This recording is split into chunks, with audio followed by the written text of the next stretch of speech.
puji Tuhan, selamat siang semuanya. Selamat siang jemaat Tuhan. Iya, kita sekarang sudah di bulan Oktober ya, nggak terasa. Hanya tinggal 3 bulan kurang lagi kita selesaikan tahun ini. Kita bersyukur pada Tuhan, secara khusus kondisi Indonesia mulai membaik, dunia juga mulai membaik, efek dari COVID-19. Dan kita berdoa biar 2022 kondisi akan semakin kondusif. Amin saudara.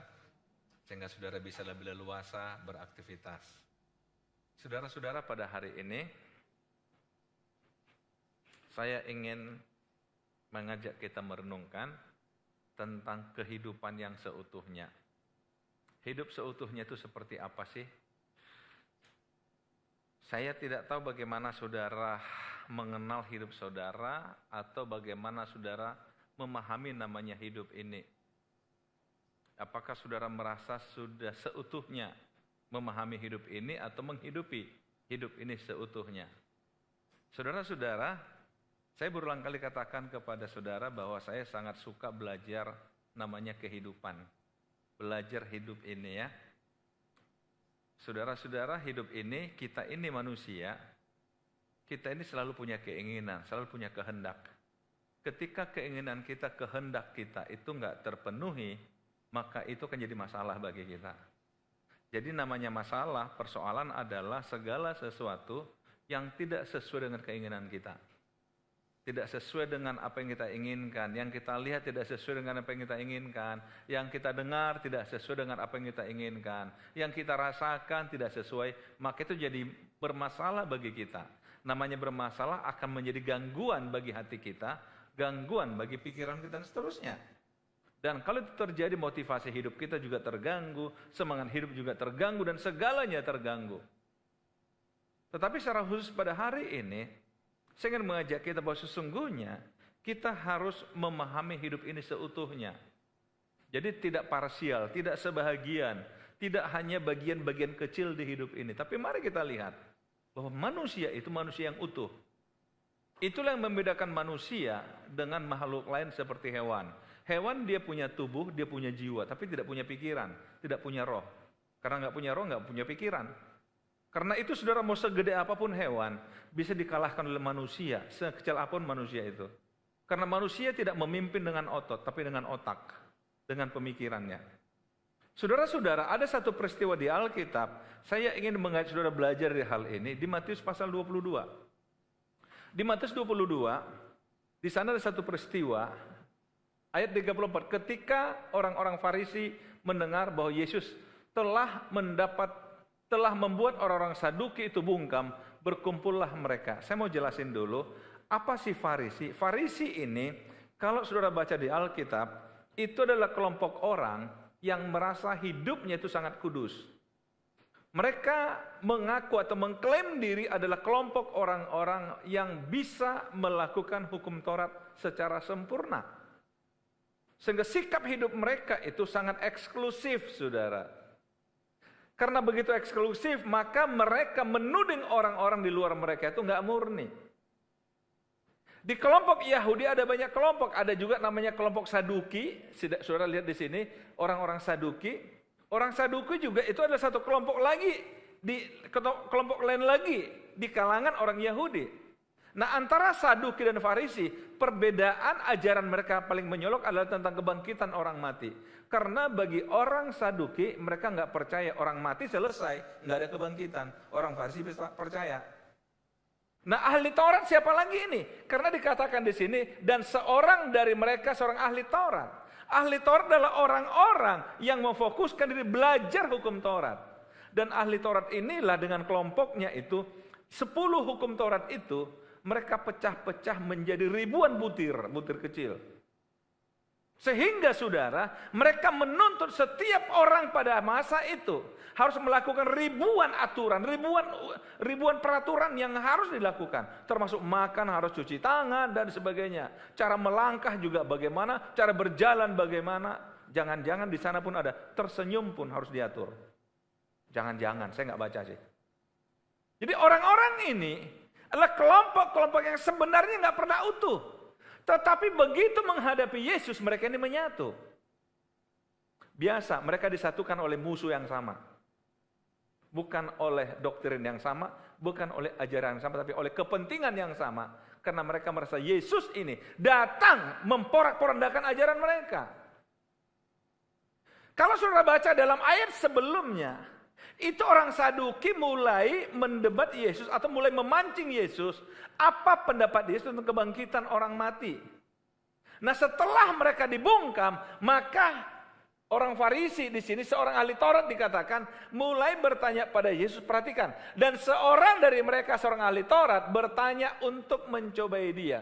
Guru, hukum manakah yang terutama dalam hukum Taurat? Saudara, lihat orang ini merasa hebat. Dia ahli hukum Taurat, maka dia bertanya pada Yesus tentang hukum Taurat.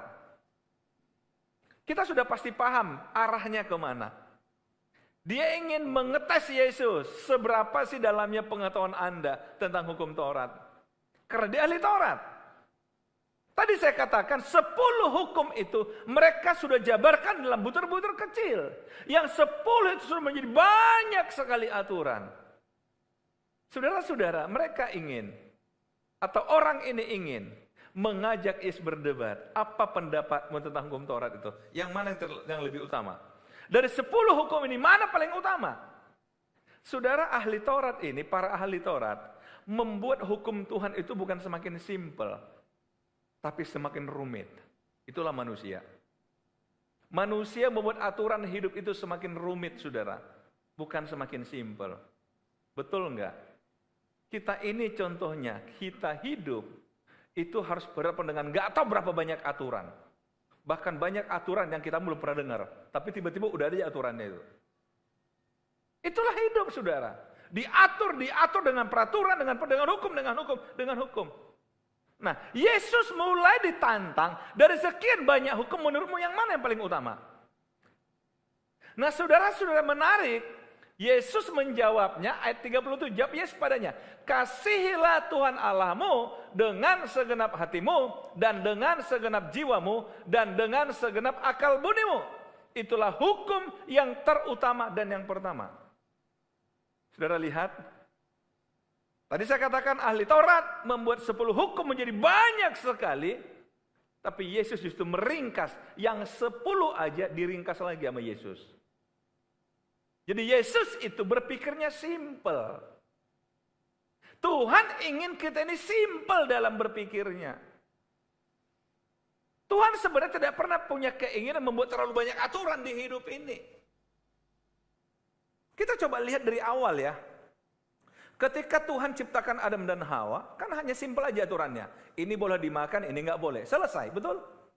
Nggak ada, ini nomor 1, nomor 2, tolong hafal ya. Kalau nggak hafal, ini 30 loh ini. Hafal. Enggak. Tuhan tidak pernah ingin nyusahin manusia. Simpel sekali. Sama kepada Musa juga 2 loh batu. Hanya diberikan 10 hukum. Kenapa nggak ratusan dia sekalian? Enggak. Bagi Tuhan, manusia itu nggak boleh disusahin. Saudara tolong pegang. Tuhan tidak pernah merencanakan nyusahin manusia. Tapi manusialah yang menyusahkan dirinya. Hukum sudah ada, dibuat lebih detail, dibuat jadi rumit. Itu manusia. Sehingga Yesus mengatakan apa? Itulah hukum yang terutama dan yang pertama. Yaitu apa? Kasihilah Tuhan Allahmu dengan segenap hatimu, dan dengan segenap jiwamu, dan dengan segenap akal budimu. Nah, kemudian hukum yang kedua yang sama dengan itu ialah apa? Kasihilah sesama manusia seperti dirimu sendiri. Pada kedua hukum inilah tergantung seluruh hukum Taurat dan kitab para nabi. Perhatikan. Hukum Taurat aja ada 10.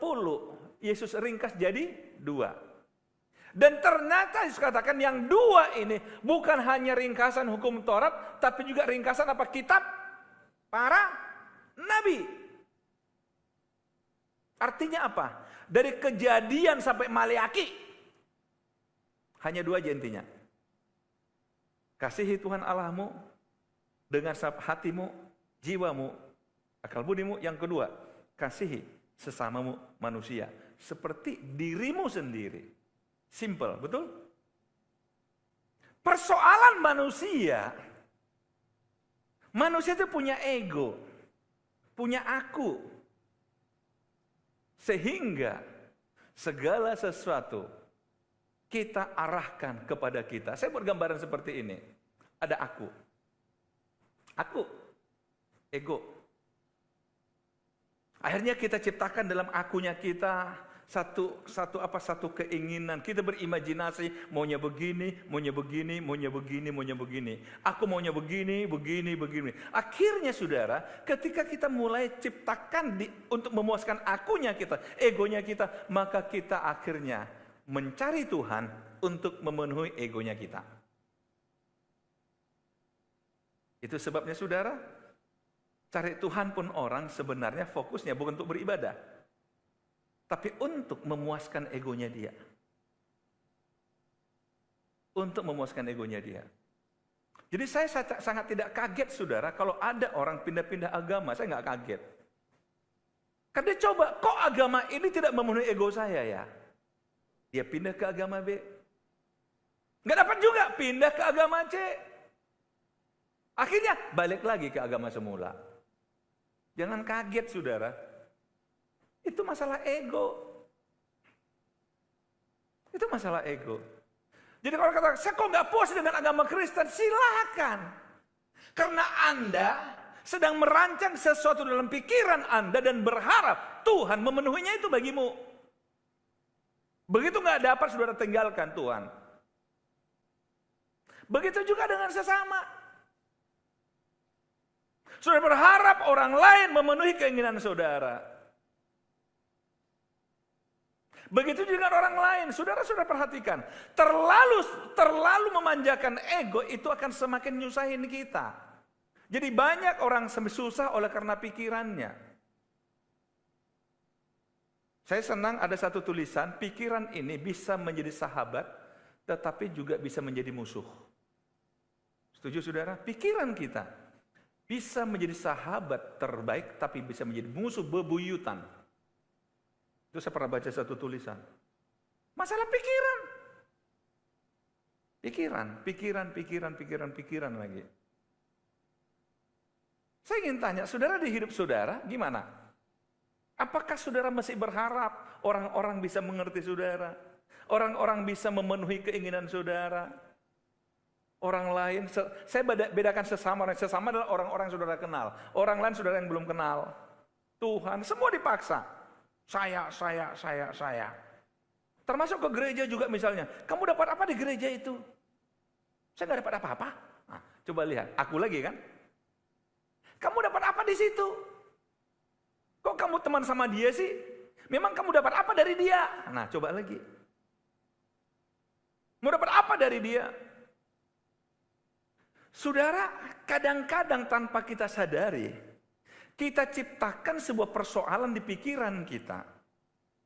Yang ternyata persoalan yang kita ciptakan itu juga menyerang diri kita. Sambil contoh begini, contoh. Tolong simak ya baik-baik ya. Misalnya, saya berharap sesuatu pada seseorang yang teman saya. Kemudian saya temui dia. Sambil waktu, cari dia, buat janji ketemu. Kemudian saya sampaikan keinginan saya pada dia. Pak, Bu, gini loh. Gini. Gimana Bu? Saya berharap Ibu. Aduh, maaf. Kali ini memang saya nggak bisa bantu. Jawaban dia simpel. Nggak bisa bantu. Kita kembangkan di pikiran kita. Nggak bisa atau nggak mau. Halo? Kita kembangkan di pikiran kita kan, tapi nggak ngomong kita. Nggak bisa atau nggak mau? Kayaknya bisa deh, tapi nggak mau kan? Akhirnya yang kita kembangkan nggak mau, bukan nggak bisa.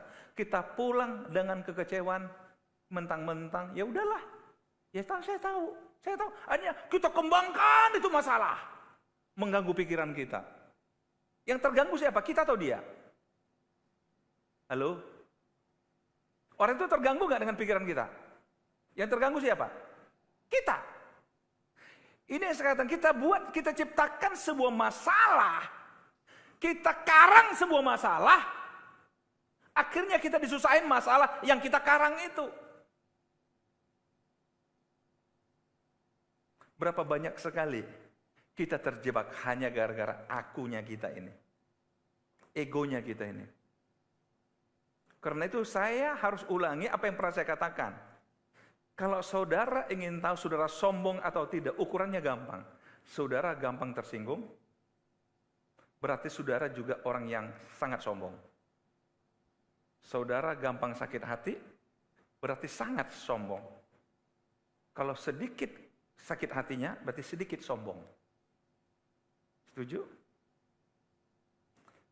Karena sakit hati masalah ego. Orang sombong juga masalah ego. Kalau saudara nggak dihargai, sakit hati nggak?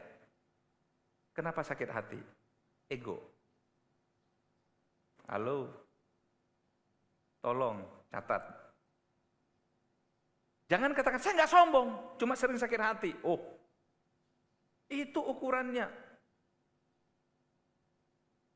Masa gara-gara nggak dihormati aja sakit hati? Sombong. Saudara nggak setuju dengan saya? Mungkin belum, tapi sampai rumah pasti setuju. Ini hidup, saudara. Jadi sering sekali sebenarnya persoalan kita itu persoalan ego. Inilah yang mau dirubah oleh Tuhan Yesus. Pada orang-orang yang sombong, yang ego, ada Saduki, ada Farisi, ada ahli Taurat. Yang selalu menuntut orang untuk memuaskan egonya mereka. Yesus buat simpel aja. Hidup ini simpel aja lah. Simpel dia bilang. Simpelnya seperti apa? Yesus coba serumus seperti ini. Ini aku, ini kita. Kita ini ada untuk apa sih? Yang pertama, kasih Tuhan. Sebenarnya kalau istilah kasih, love itu outgoing. Sesuatu yang keluar dari kita. Sesuatu yang kita berikan itu namanya kasih. Bukan sesuatu yang kita terima. Jadi kalau engkau mengatakan aku mengasihi, pertanyaannya apa yang engkau sudah lakukan pada orang itu? Saya suka bergurau dalam sebuah rumah tangga misalnya, kadang-kadang suami memuji istri berlebihan, tapi tunggu, jangan dulu terbuai. Ujungnya apa dulu nih? Dia minta apa ini? Buatkan kopi kah? Semirin sepatu kah? Apa kira-kira ujungnya? Aduh, mama cantik sekali hari ini. Hati-hati dulu, tunggu. Ini sampai kemana nih? Tiba-tiba, bisa nggak buatin kopi? Sebenarnya dia pengen suruh buat kopi. Cuma di depannya agak muji dikit. Sebenarnya kalimat utamanya mana? Yang di depan atau yang belakang itu? Hah? Belakangnya?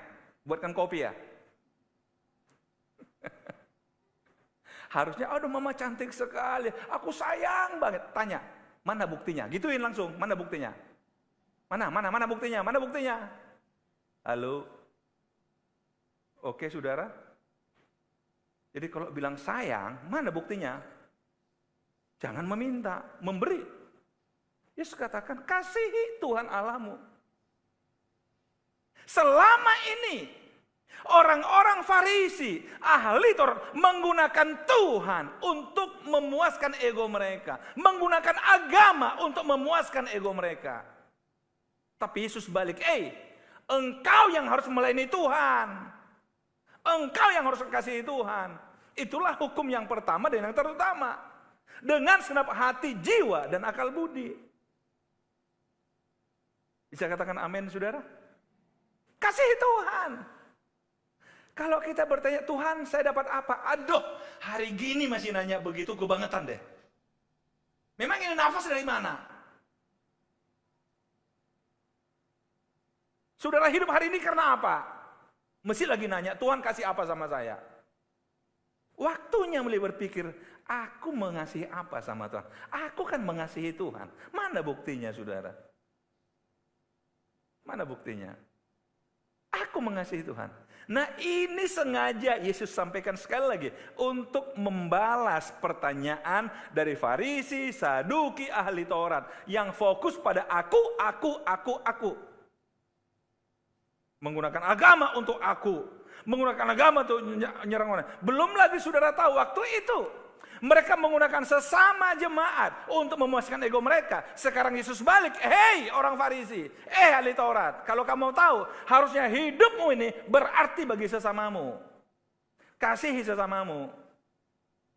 Jangan kau tuntut sesamamu untuk mengasihi engkau. Tapi balik, kasih sama. Dan juga dengan orang lain. Saya coba bedakan sesama orang lain. Sesama, sekali lagi saya ulangi yang tadi, sesama adalah yang kita kenal, orang lain yang tidak kita kenal. Itu yang harusnya terjadi. Itu harus terjadi, saudara. Saya percaya, kalau kita mengembangkan hidup dengan prinsip seperti ini, dengan model begini, kita lebih tenang hidup kita. Paling tidak pikiran kita nggak kacau. Karena nggak banyak nuntutnya, saudara. Perasaan kita lebih tenang, karena nggak banyak nuntut dari orang lain. Justru mulai berpikir, aduh, kayaknya aku belum bisa deh memberi sesuatu ya. Aku akan berusaha. Saudara, namanya aku akan berusaha itu membuat kita aktif. Kalau orang semakin aktif begitu berpikirnya, pasti semangat hidupnya juga tinggi. Saudara-saudara, mari kita pahami. Inilah yang disebut Yesus dengan hidup seutuhnya tadi itu. Hidup seutuhnya. Saya coba umpamakan dalam sebuah lingkaran begini, satu bulatan. Kalau saudara ingin hidup seutuhnya, yang pertama adalah Tuhan. Di mana posisi Tuhan dalam hidup saudara? Ada Tuhan enggak? Kasihi Dia. Segenap hati, jiwa, akal budi. Amin. Tapi jangan juga cuma mengasihi Tuhan. Ingat, ada juga sesama. Itulah hukum yang kedua, yang sama dengan hukum yang pertama. Sesama manusia. Tapi jangan lupa, diri sendiri juga harus dikasihi. Seperti dirimu sendiri. Saudara, inilah hidup seutuhnya. Ada Tuhan di hati saya. Ada sesama saya di hati saya. Ada diri saya di hati saya. Saya senang, saudara, ketika Tuhan mengatakan, kasihi Tuhan Allahmu dengan segenap hati, jiwa, akal budi. Berarti seutuh dari hidup kita. Hati, jiwa, akal budi. Fokus sama Tuhan. Tapi sesama manusia, dia nggak kasih ukuran itu. Hanya dikatakan seperti dirimu sendiri. Sebagaimana engkau memperlakukan dirimu, perlakukan orang lain begitu. Di sini juga berlaku yang kata Yesus, apapun juga yang kau inginkan orang perbuat kepadamu, perbuat begitu juga pada mereka. Jangan kita nggak pengen disakitin, tapi suka nyakitin. Kita nggak suka dengan omongan kasar, tapi omongan kita kasar. Dengan kata lain, saya menangkap tersirat di sini, orang lain seperti cermin yang memantulkan kita. Pernah saudara bercermin, muka saudara beda? Halo? Tiba-tiba matanya pindah di bawah hidung, pernah? Enggak kan? Cermin itu jujur. Saudara harus lihat, sesama kita itu jujur. Dia memberitahukan siapa kita. Makanya dikatakan Yesus, kasihi sesamamu manusia seperti engkau mengasihi dirimu.